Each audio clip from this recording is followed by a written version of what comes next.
De supporters cannais et nancéens se sont donné rendez-vous en ville avant la rencontre de foot entre les deux clubs samedi soir pour un combat de rue organisé, un fight dont les codes sont très précis. Les 18 participants ont été interpellés. Nous en parlerons avec Dominique Mlinarski, président de la Commission nationale mixte de sécurité et d'animation dans les stades. Rentrée solennelle morose au tribunal de grande instance d'Avranches, condamné à devenir tribunal d'instance selon la nouvelle carte judiciaire. Fonctionnaires, avocats et magistrats ont boycotté la cérémonie en quittant la salle d'audience, chacun leur tour. La CGT publie Paroles de militants, un ouvrage qui recueille les confidences des Normands qui se sont cartés et engagés dans ce syndicat depuis 1936. À cette occasion, le secrétaire général de la CGT, Bernard Thibault, était invité à Caen. C'est donc une première à Caen, samedi soir, 1 heure avant le match de foot entre Caen et Nancy. Un combat de rue était organisé entre des supporters des clubs rivaux. On appelle ça un fight. Tout est très codifié dans ces rencontres programmées. Repérées par la police, les 18 jeunes impliqués ont été interpellés. Thierry Leprévost et Charles Bézard. On connaît depuis longtemps les bagarres de hooligans dans les tribunes ou à proximité des stades. Une surveillance accrue tente à rejeter désormais ces jeux du cirque loin des enceintes sportives. Samedi, 2 équipes sauvages de 9 belligérants s'affrontent 1 heure avant le match qu'en Nancy, au stade d'athlétisme Elitas. La police interpose et arrête 18 jeunes de moins de 25 ans, dont 2 mineurs, grâce au faisceau de renseignements livré par une enquête préalable. Toutes les équipes de première et de deuxième division font l'objet d'échanges systématiques entre les services de police, si vous voulez. Il y a un certain nombre d'informations qui sont centralisées à la Direction centrale de la sécurité publique avec un correspondant football. Et puis, systématiquement, nous avons des contacts avec nos correspondants des équipes analogues, plusieurs semaines auparavant, dans certains cas. Ils appellent cela un fight.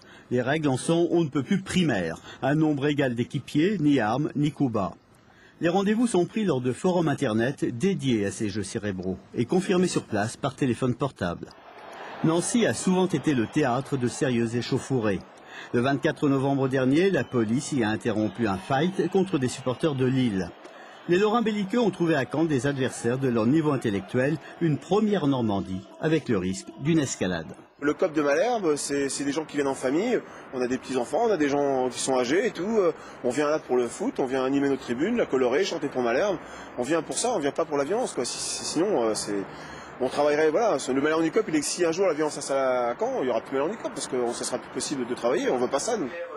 Poursuivis pour violences aggravées en réunion avec préméditation, les 18 délinquants encourent des sanctions pénales et administratives, car leur choix d'un lieu proche du centre-ville ne les exonère nullement d'une interdiction de stade.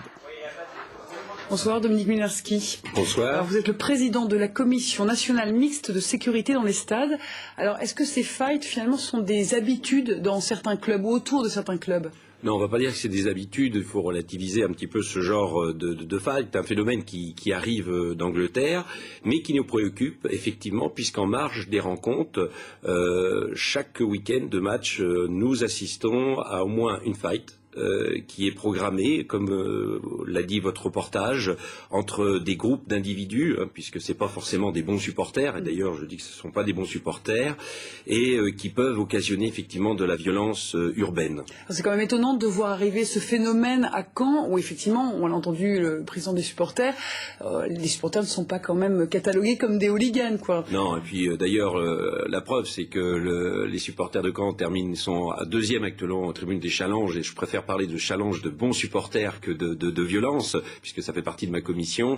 Et comme le disait Christophe Vaucel, à Caen, il y a des bons supporters. Mais le risque des zéros n'existe pas. Donc il y a une poignée d'individus. Alors qui sont justement ces fighters ? Est-ce qu'on les a identifiés ? Est-ce qu'il y a une gamme d'âge ? Est-ce que ce sont des jeunes, des personnes plus âgées ? Alors vous avez de tout. Vous pouvez avoir beaucoup de jeunes, et j'en profite pour dire que les jeunes doivent se méfier de l'appel des personnes plus âgées qui peuvent être mariées et qui, eux, n'ont qu'un point commun, c'est venir en découdre avec un autre groupe, puisqu'il y a aussi malheureusement le challenge des fights, relayé par Internet sur la toile. Alors c'est un peu comme pour une rêve, on se donne rendez-vous sur la toile et puis après on se sert de son téléphone portable et tout est improvisé et puis ça se précise de plus en plus. Voilà, alors c'est vrai que c'est un petit peu, effectivement, comme vous l'avez montré dans votre reportage, cette façon de travailler.